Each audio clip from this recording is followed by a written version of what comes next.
So real quick while we get set up here, this was one of the one-act plays that we just did in our one-act play festival called Desde el Puente. And all of those 10 plays were written, directed, and performed by our ensemble members. You have three of our ensemble members here. Marta is an actress in this one, Alejandro wrote it and will act in this one, and Fernando directed it. It is called Pa que tú lo sepas, and we think it completely defines our work and the work that we're all doing for our community this morning here. So it is an honor to present to you Pa que tú lo sepas.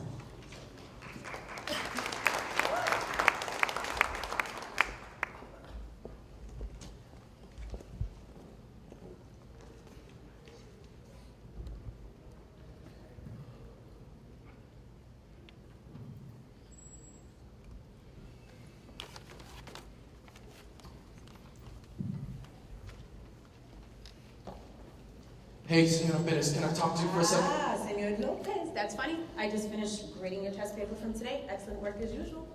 Thank you, but I And look what I've got. Oh, it's the The program for Friday's Hispanic Heritage event. Exciting, right? yeah, it's, Look at the back. Read it. Featuring student speaker Carmelo Lopez. Yay, you made the program. Well, the principal was nervous at first about putting a student on the program, but I said, Principal what? Carmelo has always been my favorite, most hardworking student, and I have no doubt that he'll make me and the entire school proud. You told him all that? Of course I did. You deserve it. Well, that's what I wanted to I'm talk so to proud of you. I can't wait to hear what being a Latino means to you. Senora Perez, I really need to talk to you. Okay. What is it?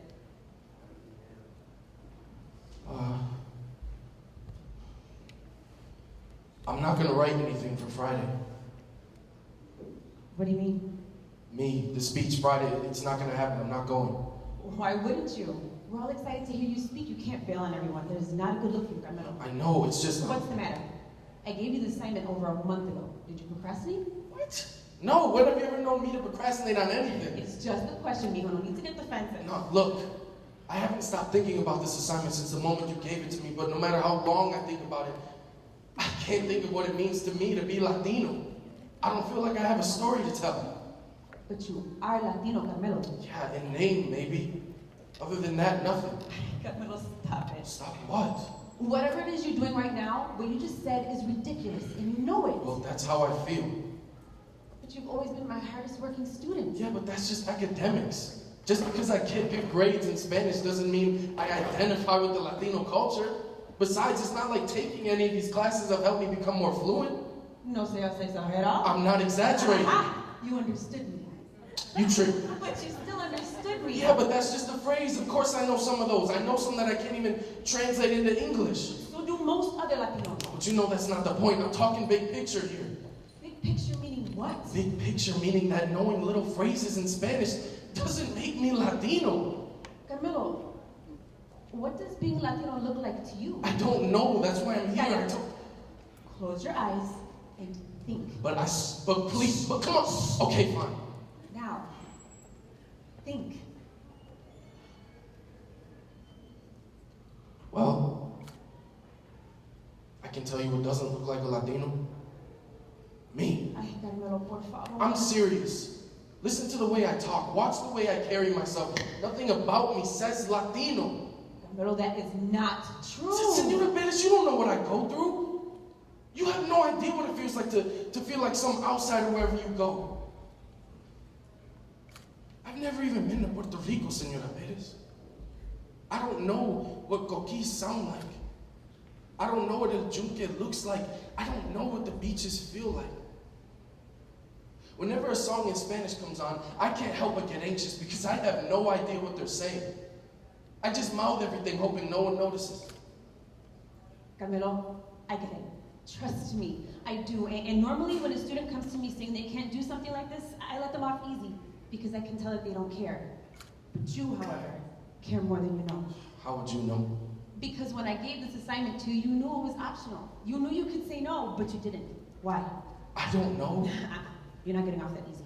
Why didn't you say no? I don't know. Carmelo, the reason you didn't say no is the exact reason you're in front of me as we speak. Now look me in my eyes and tell me why you didn't say no. Because I am Latino. But I don't feel like one. I mean, if you want me to be honest, I feel like some half-baked experiment. I hang out with my white friends, and they tell me I'm too Spanish. And I hang out with my family. And I'm a gringo. So tell me, how am I supposed to talk about what it means to be Latino when all that question does is create more questions about who I am? Can you guess where I was born? I don't know. Once? Nope. Buffalo, New York. No way. Yes. Right here in the west side of Buffalo. Now, do I look like a person from the States? Not at all. Exactly. And do you know why? Why? Because at some point, I realized that I needed to stop feeling sorry for myself. I needed to stop thinking I needed anyone's validation other than my own. I loved being Latino. I still do. And because of that love, I wear my pride on my sleeve. It didn't matter if I was born in the Holy Waterfall in Duke or if I was born in the States. My heart belongs to the island. I am Latino, and no one is going to take that from me. And eventually, I visited the island when I had no money. And I learned to speak Spanish when I was ready. It's why I became a teacher in the first place. Because I knew that there would be some poor kid out there who didn't feel Latino enough, just like me. And I swore to myself that I would be there for them to help them find their way. Carmelo, not feeling Latino enough is, in and of itself, a Latino story. ¿Entiendes?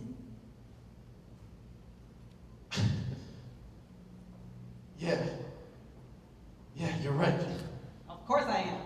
Now get out of here, you have some writing to do. Yeah, I do. And, Carmelo, maybe think about the little things you take for granted. I think that might be what you need to get you started. Okay, I will.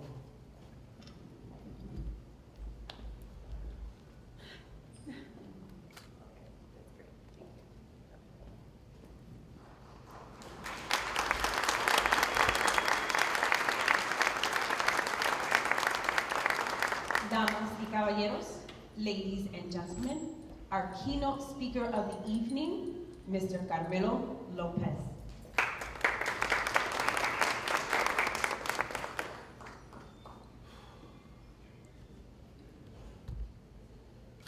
17 years of feeling out of place. 17 years of feeling half-baked.